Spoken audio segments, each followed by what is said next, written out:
ప్రమాదంలో పడేసినట్టే కదా. పోలీస్ అధికారులకు దయచేసి నేను రిక్వెస్ట్ చేస్తున్నా, మీరు ముఖ్యమంత్రి గారు ఇస్తున్న అక్రమ ఆదేశాలతోని మీరు చేయకూడని తప్పులు చేస్తూ ఉన్నారు. ఈ ట్యాపింగ్ కేసులో ఉండే ఒక జర్నలిస్టును, నిందితుడిగా మీరు చేర్చిన ఒక జర్నలిస్టును మీరు మళ్ళీ పిలిచి నువ్వు హరీష్ రావు పేరు చెప్పవా, లేకపోతే బిడ్డ నువ్వు మళ్ళీ జైలుకు పోతావు, నీకు ప్రమాదంలో ఉంటుంది అని చెప్పి మీరందరూ కూడా టార్చర్ చేస్తున్నారన్న విషయం మాకు తెలుస్తూ ఉన్నది. అదేవిధంగా doctor T Prabhakar Rao, senior most IPS officer, presidents police medal for gallantry తీసుకున్న ఐపీఎస్ ఆఫీసర్, సాక్షాత్తు కేంద్ర హోంమంత్రి అమిత్ షా గారి చేతుల మీదుగా మెడల్ తీసుకున్న ఐపీఎస్ ఆఫీసర్, ఆయన 18 రోజులు మీరు జూబ్లీహిల్స్ పోలీస్ స్టేషన్లో చిత్రహింసలు పెట్టినా వారు నిజాలే చెప్పిండ్రు తప్ప మీరు రేవంత్ రెడ్డి చెప్పిన ఏవైతే ఉన్నాయో అక్రమ సాక్ష్యాలు ఏవైతే చెప్పమన్నారో అవి ఆయన చెప్పలేదు. రాజకీయ నాయకులకు పోలీస్ డిపార్ట్మెంట్కు ఈ ట్యాపింగ్ వ్యవహారంలో సంబంధం ఉండదు, అది ఎస్టాబ్లిష్డ్ ఫ్యాక్ట్. దాన్ని మళ్ళీ మీరు తప్పని రేవంత్ రెడ్డి గారి అక్రమ ఆదేశాల మేరకు ప్రూవ్ చేయాలని ప్రయత్నం చేస్తున్నారు. ఇది తప్పు, ఇది రాబోయే రోజుల్లో పెద్ద నేరంగా పరిణమిస్తుంది. దయచేసి జాగ్రత్తగా ఉండండి పోలీసు మిత్రులారా.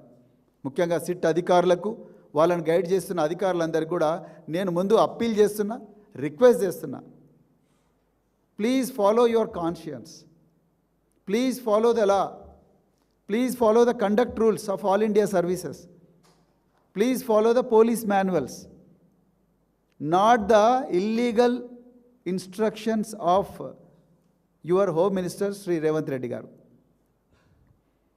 ప్రజలందరికీ కూడా, మీడియా మిత్రులందరికీ కూడా నేను మళ్ళొకసారి గుర్తు చేస్తున్నా, 1994లో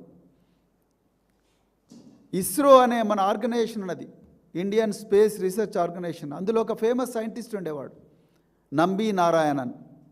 ఈ నంబి నారాయణన్ భారతదేశ రహస్యాలన్నింటినీ కూడా విదేశాలకు అమ్ముతున్నాడని చెప్పేసి ఆ రోజు అక్రమంగా అబద్ధపు నిరాధారమైన ఆరోపణలు చేసి ఆయన మీద కేసు మోపినరు కేరళ పోలీసులు. కేరళ పోలీసులు కేసు మోపిన తర్వాత ఆ కేసును సిబిఐకి అప్పగించారు. సిబిఐ కూడా ఈయన నేరస్తుడే అని చెప్పారు. ఆ కేసు ఫైనల్గా ఏమైంది, అది తప్పు కేసు అని చెప్పి తేలింది. కేరళ పోలీసులు అది ఆయన నిజంగా గూఢాచారి రహస్యాలని కూడా మరి విదేశాలకు చేరవేస్తున్నాడని చెప్తే ఆయన సుప్రీంకోర్టును ఆశ్రయిస్తే సుప్రీంకోర్టులో ఇది తప్పుడు కేసు అని చెప్పి నిర్ధారణ అయింది 30 సంవత్సరాల తర్వాత. కానీ నేను విషయం ఏం చెప్పాలనుకున్నంటే సిట్ అధికారులకు, గౌరవ సుప్రీంకోర్టు నంబి నారాయణన్ కేసులో ఆ కేసును ఇన్వెస్టిగేట్ చేసిన ఆఫీసర్లను దోషులుగా పేర్కొన్నది. నంబి నారాయణన్కు 1,30,00,000 రూపాయల నష్టపరిహారం కూడా చెల్లించాలి అని చెప్పింది. రేపు మీరు ఈరోజు రేవంత్ రెడ్డి గారి అక్రమ ఆదేశాల మేరకు చేస్తున్న అన్ని కేసుల లోపల కూడా మీరు ఈ ఆరోపణలు ఎదుర్కోవాల్సి వస్తుంది పోలీసు మిత్రులారా. అది ఫార్ములా ఈ కేసు కావచ్చు, లేకపోతే ఈ టెలిఫోన్ ట్యాపింగ్ కేసు కావచ్చు, లేకపోతే మీరు అక్రమంగా రిజిస్టర్ చేస్తున్న అన్ని కేసులు కావచ్చు. ఇవన్నీ మీరు ఎదుర్కోవాల్సి ఉంటుంది. ఎందుకంటే మేము అందుకొరకే మిమ్మల్ని వార్న్ చేస్తున్నాం, దయచేసి అక్రమ ఆదేశాలు పాటించకండి. Don't create false evidence my dear friends. లేనిది ఉన్నట్టుగా నిరూపించే ప్రయత్నం చేయకండి. మీరు ఎవరైనా తప్పు చేస్తే ఆధారాలు ఉంటే ఆధారాల ప్రకారం ఇన్వెస్టిగేట్ చేయండి, మీరు ఛార్జ్షీట్ ఫైల్ చేయండి. కానీ సంబంధం లేని రాజకీయ నాయకులు, సంబంధం లేని ఎక్కడా ఎవిడెన్స్ లేకపోతే కూడా వాళ్ళందరినీ, ఇప్పుడున్న వాళ్ళను సంధ్యా శ్రీధర్ రావు లాంటి వాళ్ళతోని రకరకాల అడ్డమైన స్టేట్మెంట్లు ఇప్పించి, అదేవిధంగా ఇప్పుడున్న నిందితుల్లో కొంతమందిని బెదిరించి మీరు ఇస్తారా ఇవ్వరా కన్ఫెషను, మీరు హరీష్ రావు పేరు చెప్పరా, కేసీఆర్ పేరు చెప్పరా అని చెప్పి బెదిరించి మీరు ఎవిడెన్స్ కలెక్ట్ చేసి రేపు మీరు ఛార్జ్షీట్లు ఇవన్నీ చేసి ఇబ్బంది పెడితే, ఒకటి ప్రజలు తిరగబడతారు, రెండవది దీని మీద రేపు చట్టబద్ధమైన విచారణ జరుగుతుంది. తెలంగాణ పోలీస్ కండక్ట్ రూల్స్ ప్రకారము, లేకపోతే తెలంగాణ కండక్ట్ రూల్స్ ప్రకారము, all India services conduct rules ప్రకారము, అదేవిధంగా మరి ఈరోజు బిఎన్ఎస్లో ఫాల్స్ ఎవిడెన్స్ క్రియేట్ చేసి ఎవరైతే తప్పుడు ఇన్వెస్టిగేషన్ చేస్తారో వాళ్ళ మీద కూడా చర్యలు తీసుకునే ప్రయత్నం ఉంటుంది. అదేవిధంగా మీ మీద సివిల్ డ్యామేజెస్ కూడా వేయబడతాయి మీరు నిజంగా ఈ తప్పుడు పని చేస్తే. అది ఒక రోజులో తెగే వ్యవహారం కాదు. అందుకొరకే నేను నంబి నారాయణ అని పేరు మరి ప్రత్యేకంగా ఉదాహరించాను ఇస్రో గూఢచర్యం కేసులో.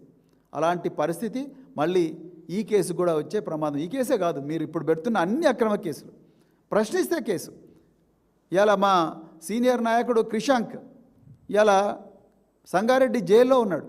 అట్లా ఇప్పటికి 4 సార్లు పంపించిన రాయనండి మీరు.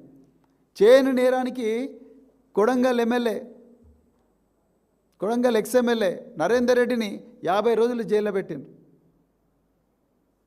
ఇవన్నీ కూడా రేపు చర్చకు వస్తాయి. ఇవన్నీ రేపు విచారణ ముందు నిలబడాలి. అందుకొరకే నేను దయచేసి మీరు ఈ పనులు చేయకండి అని రిక్వెస్ట్ చేస్తున్నా. నిన్నగాక మొన్న మా డిప్యూటీ ఫ్లోర్ లీడర్ మాజీ మంత్రివర్యులు హరీష్ రావు గారు చాలా క్లియర్గా ఆయన దృష్టికి వచ్చిన విషయాలు ప్రజల ముందర పెట్టిండ్రు. హరీష్ రావు గారు, కేటీఆర్ గారు, ఇంకా సీనియర్ నాయకులు ఎవరైతే ఉన్నారో వాళ్ళ ఇళ్లల్లో ముందరున్న సీసీటీవీ కెమెరాలన్నింటినీ కూడా హ్యాక్ చేస్తూ ఉన్నారు. వాళ్ళ ఫోన్లను ప్రైవేటు హ్యాకర్లను తీసుకొచ్చి బెంగళూరు నుంచి తీసుకొచ్చి హ్యాక్ చేస్తూ ఉన్నారు అని చెప్పి వాళ్ళకు దొరికిన సమాచారాన్ని ప్రజల ముందు పెట్టారు. మీరు దాని మీద కదా సిట్ వేయాల్సింది. మీరు అవునంటే అవునని చెప్పండి, నో అంటే నో అని చెప్పండి. లేకపోతే మీ దగ్గర ఉన్న ఆధారాలు కరెక్ట్ కాదని చెప్పండి. లేకపోతే మీ దగ్గర ఏమైనా ఆధారాలు ఉంటే అవి మా దృష్టికి తీసుకురాని చెప్పండి. ఇప్పుడు మా టీమ్స్ కూడా కొన్ని ఈ ఆధారాలన్నీ కూడా సేకరించే ప్రయత్నంలో ఉన్నాయి. మీరు వాటి మీద సిట్ వేయండి. చేయని నేరం మీద సిట్ వేసే బదులు వాటి మీద సిట్ వేయండి. ఇలా అప్పనంగా మీరు చేవెళ్ళ డిక్లరేషన్లో ఎస్సీ ఎస్టీలకు కలిపి 30% కాంట్రాక్టుల్లో కోటా ఇస్తామన్నారు. కామారెడ్డిలో 40% బీసీలకు కోటా ఇస్తామన్నారు. ఎస్సీ ఎస్టీలకు 30% ఇస్తామన్నారు. మరి అలా అమృత్ టెండర్లలో 1908 కోట్లు అప్పనంగా కేవలం రాఘవ కన్స్ట్రక్షన్కే ఇచ్చిండ్రు. ఆయన ఎస్సీనా, ఎస్టీనా, బీసీనా? రాఘవ కన్స్ట్రక్షన్ ఓనర్ రేవంత్ రెడ్డి గారు చెప్పాలి మీ మాట. రాఘవ కన్స్ట్రక్షన్ ఓనర్లో, రాఘవ కన్స్ట్రక్షన్ డైరెక్టర్లలో ఎంతమంది ఎస్సీలు ఉన్నారు, ఎంతమంది ఎస్టీలు ఉన్నారు, ఎంతమంది బీసీలు ఉన్నారు? ఎంతమంది ఎస్సీ ఎస్టీ బీసీలకు ఆ కంపెనీలో షేర్లు ఉన్నాయి మీరు చెప్పండి. దాంతో జాయింట్ వెంచర్ చేసి దాదాపు 20 సీవేజ్ ట్రీట్మెంట్ ప్లాంట్లు మీరు హైదరాబాద్ నగరంలో అమృత్ స్కీమ్ కింద 1908 కోట్లు అప్పనంగా రాఘవ కన్స్ట్రక్షన్ అప్పగించారు. రుత్విక్ కన్స్ట్రక్షన్స్ 4000 కోట్లు, అందులో ఎంతమంది ఎస్సీలు ఉన్నారు, ఎస్టీలు ఉన్నారు, బీసీలు ఉన్నారు చెప్పండి. ఈ దుర్మార్గాల మీద సిట్టేయండి కదా రేవంత్ రెడ్డి గారు. 2000 కోట్లు గురుకుల పాఠశాలల్లో ఎంతమంది ఎస్సీలకు, బీసీలకు, ఎస్టీలకు ఇచ్చిండ్రు మీరు టెండర్లు? ఎంతమంది మైనారిటీలకు ఇచ్చిండ్రు? ఆ ఉల్లంఘనల మీద సిట్టేయండి కదా. సిట్ అధికారులను నేను మళ్ళీ రిక్వెస్ట్ చేస్తున్నా, దయచేసి లేని ఎవిడెన్స్ క్రియేట్ చేయకండి, మీకే ఇబ్బంది అవుతుంది. రేపు బీఆర్ఎస్ ప్రభుత్వం వచ్చిన తర్వాత వీటన్నిటి మీద కూడా మళ్ళీ విచారణ జరుగుతుంది. ఏ అధికారి ఏ విధంగా లేని ఎవిడెన్స్ క్రియేట్ చేశారు, ఏ అధికారి ఏ విధంగా విట్నెస్లను క్రియేట్ చేసి వాళ్ళను ఫోర్స్ చేసి వాళ్ళతో తప్పుడు సాక్ష్యం చెప్పించారు. ఇవన్నీ కూడా కోర్టు ముందరికి పోతే ఈ వ్యవహారం అంతా కూడా. నమ్మి నారాయణ కేసులో సుప్రీంకోర్టు ఏం చెప్పిందో రేపు ఈ కేసులో కూడా కోర్టులు అవే చెప్పబోతున్నాయి, అవే చెప్తాయి. ఎందుకంటే మీరు చేస్తున్నంత కూడా తప్పుడు ఇన్వెస్టిగేషన్ కనుక. ఒక్కసారి ఈరోజు అధికారంలో ఉండే అధికారులను నేను మళ్ళీ రిక్వెస్ట్ చేస్తున్నా, సర్వీస్లో ఉండే అధికారులను. కిరణ్ బేడిని చూడండి ఒకసారి. కిరణ్ బేడి ఈ దేశంలో మొట్టమొదటి మహిళా పోలీస్ అధికారి. ఆమె సాక్షాత్తు భారత ప్రధానమంత్రి అయిన ఇందిరాగాంధీ గారి కారునే టో చేసుకొని తీసుకుపోయింది. అది ధైర్యం అంటే. అదేవిధంగా రూపా ముద్గల్ మన పక్కనే కర్ణాటకలో ఉంటుంది, ఆమె ఇంకా సర్వీస్లో ఉన్నారు. 2000 బ్యాచ్కి చెందిన ఐపీఎస్ అధికారి. కర్ణాటక జైళ్లలో ఇప్పుడున్న తమిళనాడు ఒక రాజకీయ నాయకురాలు శశికళ గారికి ప్రత్యేకమైన సౌకర్యాలు కల్పిస్తున్నారు అని చెప్పి ఆమె ఇన్వెస్టిగేషన్లో తేలిన వెంటనే ఆమె దాన్ని మొత్తం కూడా ప్రజల ముందర పెడితే కర్ణాటకలో ఒక మంత్రి రాజీనామా చేసిండు, ఒక డీజీపీ రాజీనామా చేసిండు. డీజీపీ మీద యాక్షన్ తీసుకున్నారు. Raju Narayana Swamy all India civil services topper Raju Narayana Swamy కేరళలో ఒక స్కామ్ను బయటపెడితే ఆ మంత్రి రాజీనామా చేసిండు. ఆ విధంగా చరిత్రలో నిలిచిపోండి. అశోక్ ఖేమ్కా, దుర్గాశక్తి నాగ్పాల్, ఎంతోమంది గొప్ప గొప్ప అధికారులు, ఎస్ఆర్ శంకరన్, పిఎస్ కృష్ణన్, ప్రకాష్ సింగ్, హెజ్జే దొర, ఎంతోమంది గొప్ప గొప్ప అధికారులు మరి ఈ చరిత్రలో ఉన్నారు. మీరు ఆ అధికారుల కోవలోకి రండి. అంతే తప్ప ఒక ముఖ్యమంత్రి 83 క్రిమినల్ కేసులు ఎదుర్కొంటున్న వ్యక్తి, ఇవాళ ఓటుకు నోటు కేసులో విచారణ ఎదుర్కొంటున్న వ్యక్తి, ఆయన ముఖ్యమంత్రి, ఆయనే హోంమంత్రి, ఆయన ఇచ్చే అక్రమ ఆదేశాలు దయచేసి ఒకసారి చూడండి. Whether this is legal or illegal, whether there is evidence or no evidence, whether this evidence stands in the court of law అని మీరు ముందు వెరిఫై చేసుకోండి. అంతే తప్ప ముఖ్యమంత్రిని సంతోషపెట్టాలని, హోంమంత్రిని సంతోషపెట్టాలని చెప్పి ఎంతో గొప్ప చరిత్ర ఉన్న ఈ దేశానికే ఒక గొప్ప నాయకుడిగా, ఒక దేశంలో ఒక గొప్ప నాయకుడిగా పేరు తెచ్చుకున్న, తెలంగాణను సృష్టించిన కేసీఆర్ గారిని లేకపోతే మిగతా నాయకులను ఇబ్బంది పెట్టే ప్రయత్నం చేయకండి. ఇది కరెక్ట్ కాదు అని చెప్తూ మరొకసారి మరి తెలంగాణ ప్రజలు గుర్తించాలని చెప్పి కోరుకుంటూ మరి ఈ